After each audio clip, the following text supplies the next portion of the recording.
I am a former NFL player, and after a hard loss, it's easy to wake up and point to the other side. Oftentimes, I realized the better thing to do was to look in the mirror. What mistakes did I make as a player? When this trial first started, I was of the belief that these lawyers are just doing their job because they're being paid to do it. However, any sympathy that I had for Elaine, even in the smallest minuscule fashion, is out the window from this that we're going to respond to today. Amber Heard's attorney, Elaine, is doing interviews, and this is what she had to say. Attorney Elaine Charlson, Brett Hoff, good morning to you. It's good to see you. First question, how is Amber doing? We saw her hearing that verdict. It took a long time to read. It was a sweeping verdict for Johnny Depp. How did she handle it? You know, one of the first things she said is, I am so sorry to all those women out there. This is a setback. No, and no, this is not a setback for women at all. Justice has rarely been served, and it has been served in this context, in this case. The setback is for Amber. I really have to ask myself on the level of professionalism that Elaine is demonstrating here, because during, the trial, she attacked multiple people who stood up on the stand, saying that the only reason they're doing this is for their 15 minutes of fame, get somehow, recognition, when the reality the day after it's the judgment, but the verdict is done, she goes on giving interviews now, which is fine, she can do that, but now she's still pushing the same false narrative and false info and false statements and lies and blaming it on everybody else. You'll see. For all women in and outside the courtroom, and she feels the burden of that. Well, knowing the case and knowing the law, as you certainly do, it favors defendants like Amber Heard. Are you stunned that the jury essentially rejected her story? Well, really what happened here is it's a tale of two trials. Johnny Depp brought a suit in the UK for the same case, and the burden of proof was easier for him there. The son had to actually prove that it was true, and the court found there, and we weren't allowed to tell the jury this, but the court found that Mr. Depp had committed at least 12 acts of domestic violence, including sexual violence, against Amber. So what did Depp's team learn from this? That is just not true at all. I don't know how many people know this, but they actually got access to Johnny Depp's every single text message in over the last decade. Every single text exchange they had, there was nothing incriminating. And secondly, folks can't seem to make a distinction between somebody saying something mean, like mean words, right? Somebody saying something mean to me online, somebody saying something mean to me in a text message, versus physical DV or mental DV. And Elaine keeps bringing up the UK trial. Well, here's the thing about that. Amber was a witness. The trial that happened in the UK was between Johnny and the son. It had absolutely nothing to do with this case in the US. They're two completely different cases. You can't bring another case in that has no relevancy. And Elaine keeps claiming that Amber won, in the UK. No. Being a witness in a trial is not the same thing that happened in the US, having Amber against Johnny Depp and Johnny Depp against Amber. These people don't understand the difference between these things. Demonize Amber and suppress the evidence. We had an enormous amount of evidence that was suppressed in this case that was in the UK case. In the UK case, when it came in, Amber won, Mr. Depp lost. But here's the thing. You were able to get some evidence that you say demonstrated abuse. You certainly had her testimony. There were pictures, documents, all kinds of evidence. But in point of fact, the jury rejected it. You argued in your closing arguments that if they found even one instance of abuse, and it did not even have to be physical abuse, that they would have to find for Amber Heard, and they didn't. Yeah, Elaine, and they didn't. And see what Elaine does here next, and this is the mind games that Elaine likes to play. Because first in this clip, she blames the jury. Okay, and this is what she does. She blames the jury, saying the jury's corrupt. She blames the doctors. She blames the therapists. She blames the judge. She blames Johnny. Blame everybody around you except your client that you represented, who knowingly stood up and lied.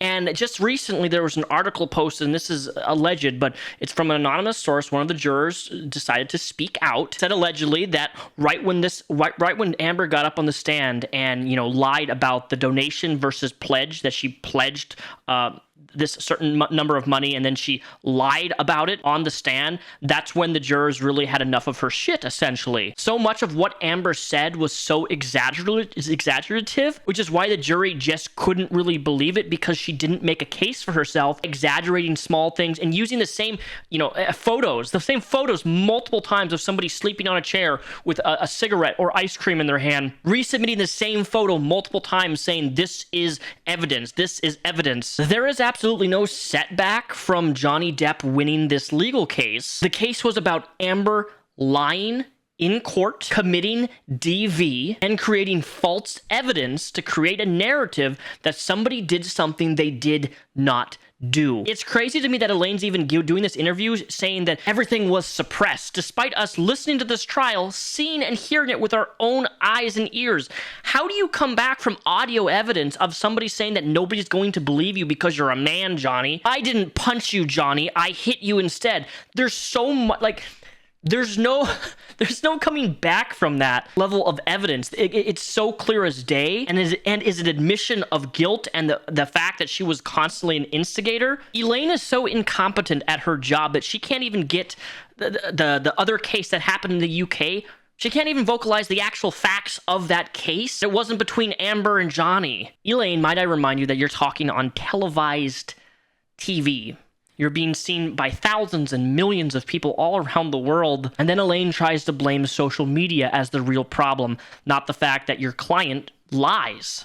Short commercial break. Special thanks to the sponsor of the channel today, Vance Global. And I have a new announcement from them to you, to me. We all know that they make these wonderful Delta 8 CBD and TH smokes that are very smooth, biodegradable, organic smokes, and they're super, super tasty gummies. We know that these products are good, so here's my special announcement from Vance Global. If you use code Repzion at checkout, you're gonna get your normal 20% off your order and free shipping. Remember that they ship to all 50 states, but now Vance Global offers a subscription model, which will save you even more money. If you go to their website, go up to the subscribe tab, you can select from $8.99 to all the way to $260.99 subscription plan offers, which offer a weekly basis, a 2-week basis, a monthly basis, or every 2 months. And if you go to vanceglobal.com and use code Repzion at checkout with a subscription, you're gonna get 30% off your order instead of your normal 20% off. So if you want to subscribe and you keep forgetting that you need to do another order, you'll be saving even more money by using my code at checkout,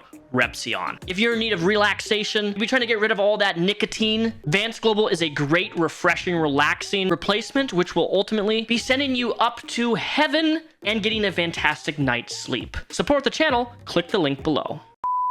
And the other part to bear in mind here is nothing changed. The op-ed didn't even mention Mr. Depp by name.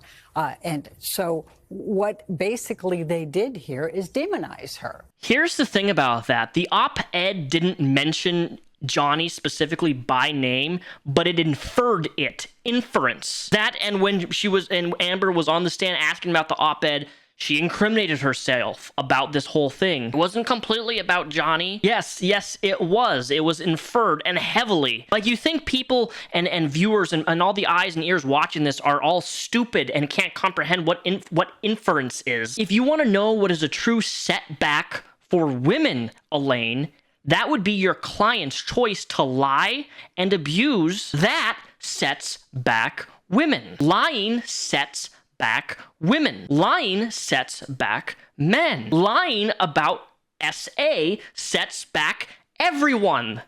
This is not gender wars here, okay? And they were able to suppress the medical records, which were very, very significant because they showed a pattern going all the way back to 2012 of Amber reporting this to her therapist, for example. Elaine. Medical documents are not the same thing as telling your therapist that, hey, I have a bruise on my arm, or, I was horrendously hurt by this horrendous act of a bottle. How many times did Amber get on stand and literally say, no, and there was no medical documentation of any of these horrific acts acts of DV that were alleged. Talking to your therapist is not medical documentation. Trying to conflate these two things shows really how stupid you are, Elaine. We had significant amount of texts, including from Mr. Depp's assistants, saying, when I told him he kicked you, he cried. He is so sorry. That didn't come in. Is there any other way to interpret this verdict, though, that this jury, for whatever reason, and I hear you on some of the evidence that they didn't hear, listening to Amber Heard, did not believe a single word? You know, and that's because she was demonized here. She was demonized. You keep saying that same word, and I don't think you know what that word means, what you think it means, Elaine. What Elaine is doing in this interview is literally claiming that you have to believe someone despite evidence that directly contradicts what someone is saying or shows that somebody is lying, that even if they're shown out to be lying and that the evidence contradicts what the claim is, to ignore it because she's a woman. Elaine cannot admit her own mistakes in the same way that Amber Heard can't admit her own crimes and lies. If there's one thing for certain that I've learned through watching and observing this whole trial, is that old media is dead. All of these, all these gigantic websites covering this stuff that are still, even to this very day after the fact, and the ruling, and all this evidence has been put out to the public, and audio, and everything is so incriminating towards Amber. These old medias, these old articles, these websites that keep publishing stuff against Johnny, even now, as of today, to never trust media. A number of things were allowed in this court that should not have been allowed, and it caused the jury to be confused. We weren't allowed to tell them about the UK judgment, so the damages is completely skewed. There are no damages. It stopped at November 2, 2020, which is when the judgment came down in the UK. Let me ask you about social media in this case. Unlike any celebrity case, certainly I've ever covered or ever seen, social media was a part of this. And it was incredibly lopsided and vitriolic against Amber Heard. Do you think that had an effect on the case? Absolutely. You think jurors were aware of it? They weren't supposed to be. They're admonished every single day. Don't look at it. Do you think they did see it? How can you not? They went home every night. They have families. The families are on social media. We had a 10-day break in the middle because of the judicial conference. There's no way they couldn't have been influenced by it. And it was horrible. It really, really was lopsided. See, now she's claiming that the jury's all corrupt because of social media, instead of blaming the responsibility on your client for lying. She sits there in her cradle of clout, misrepresenting evidence for the favor of her client, even now after it's done. I appreciate your saying that. It's like the Roman Coliseum, how they viewed this whole case. I was against cameras in the courtroom, and I went on record with that and had argued against it. No.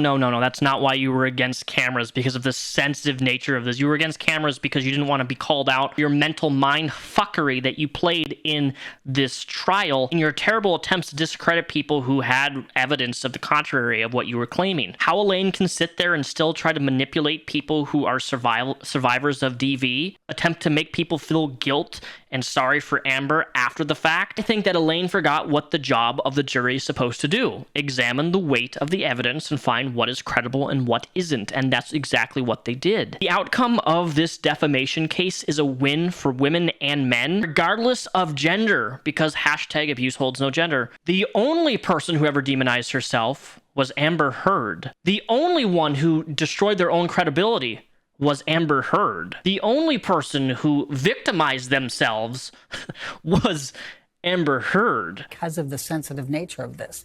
But it made it a zoo. Does your client want to appeal? Oh, absolutely. And she has some excellent grounds for it. We even had tried to get the UK judgment in to dismiss his case because he already had his shot. And that's one of the issues, but also a number of the evidentiary issues. There was so much evidence that did not come in. Is she able to pay a $10.4 million judgment? Oh, no, absolutely not.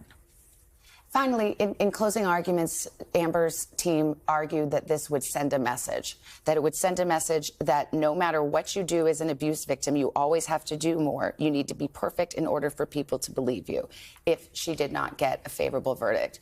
What message do you think this sends? It's a horrible message. It's, as I said, a setback. It's a significant setback because that's exactly what it means. Unless you pull out your phone and you video your spouse or your significant other beating you, effectively, you won't be believed. Elaine Charlson, Bretta Hoff, thank you very much for your time. All I really have left to say in regards to Elaine is that I feel no empathy or sympathy for her, which when the case first started, I kind of did, because I was like, man, she's going to have one hard case, having to defend her client because that's what she's being paid to do. And now I kind of have to eat my own words. I have to eat my own conscience on that, because clearly Elaine is just as unhinged as Amber Heard and doesn't recognize and can't even admit fault or a wrongdoing of when your client lies to you and lies to the world.